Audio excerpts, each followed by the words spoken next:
Southeast Asia's QSR market could reach $91 billion by 2028, raising the stakes for smarter site selection as brands lean harder on movement data. We have here Tim Shaw of GapMaps to expound on this. So Tim, what changed in how QSRs use mobile device data for location intelligence today? I think for a number of years, mobile device data was primarily used to better understand the movement of people. Catchments were better understood through demographic data, and shopping mall locations were categorized according to whether they were sort of local or destinational. What's really changing now is that the insights that retailers are seeking are more important than the data itself. So we're transitioning to insight creation rather than data availability. We're seeing mobile device data blended with many other data sets to create those insights. So, for example, mobile device data is blended now with census data to create finer granularity to better describe a catchment area and to include things like retail spending or characteristics associated with the shopping behaviours. And one of the other really interesting insights is the insights that are relevant to smaller retail centres as well. So we're moving away from understanding more about the biggest shopping malls, but we're now understanding that full retail hierarchy. So successful and fast-growing brands need to trade successfully beyond the major malls?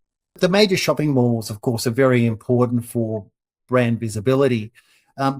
But they make up a very small percentage of the retail hierarchy. But what's really important for these fast-growing businesses is that they create formats that work on the retail high street and to some of these smaller retail centres in neighbourhood and community malls where they can connect with more and more customers. But Tim, are there uses for mobile device data that go beyond retail network planning? Well, what's been really interesting over the last 6 or 12 months is that mobile device data is being used to help activate new locations that are being brought into networks.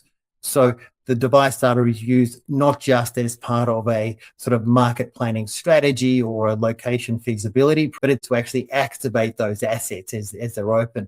So, for example, clients can now direct message promotional offers to customers that they want to attract to a new grocery store by sending direct promotional offers to visitors to an adjacent competitor shopping mall. So that ability to use mobile device data in a local area marketing campaign is becoming particularly important for activating those new assets. And of course, with such accessibility, it usually comes with a lot of mistakes or gaps. What common mistakes do QSRs make when relying on foot traffic data? Foot traffic data is one of the new insights that we're seeing more of in our sector, and increasingly the clients that are asking to access foot traffic data. But it does come with challenges as well. The mistakes we see most often is that there's an expectation that busier foot traffic areas are more successful than less busy foot traffic areas. Busy is only better when it's busy with your target customers. The second insight of mistakes that are made is failure to recognise that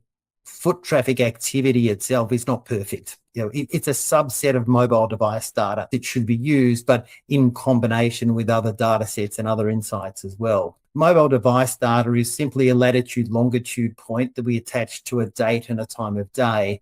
It's a two-dimensional latitude-longitude point, but of course we shop in a three-dimensional environment. Which brings me to the question, how exactly should retailers even be using foot traffic data? Well, I think at a macro level, there's not really a role for foot traffic data. At a macro level, it's still demographic characteristics, retail activity areas that are important. At a micro level, though, it's quite different. The advantage that foot traffic activity data brings is that it allows us to pinpoint specific areas within that high street precinct that are very suitable for that particular client brand. So, for example, it may have an adjacency to a desired retailer, but it also is evidence to have very high foot traffic versus other areas within that retail strip. I guess there are also ways to improve this further. So what future developments could further improve location intelligence for QSRs? At the moment, there's developments in tech and development in data create more opportunities for new insights to assist retailers in their strategy development and in their feasibility processes. So one example of that might be some white space tools. These are tools that enable retailers to input their required location characteristics. So, for example, to have more than 30,000 high-income households within an area of a kilometre. It might have to have a retail precinct of a particular size. If those characteristics align with the retailer's high-performing stores, then you start to develop a curated list of growth opportunities with high revenue potential. There are also products coming through now that provide sales forecasting for retailers as well. So moving beyond that sort of consensus view to understanding how a new store might trade into one that's evidence-based using data from within the platform. That's actually an interesting point you made there, Tim. So if location intelligence platforms are now providing sales forecasts, how accurate are they? Well, they can be very accurate, and it really depends on the size of the client's network. So the larger the current network, the more accurate the forecasting can be. It's easier to identify directly comparable stores. Larger networks are certainly better suited to this type of sales forecast. We're able to explain about 50% of revenue performance at a store level through catchment characteristics.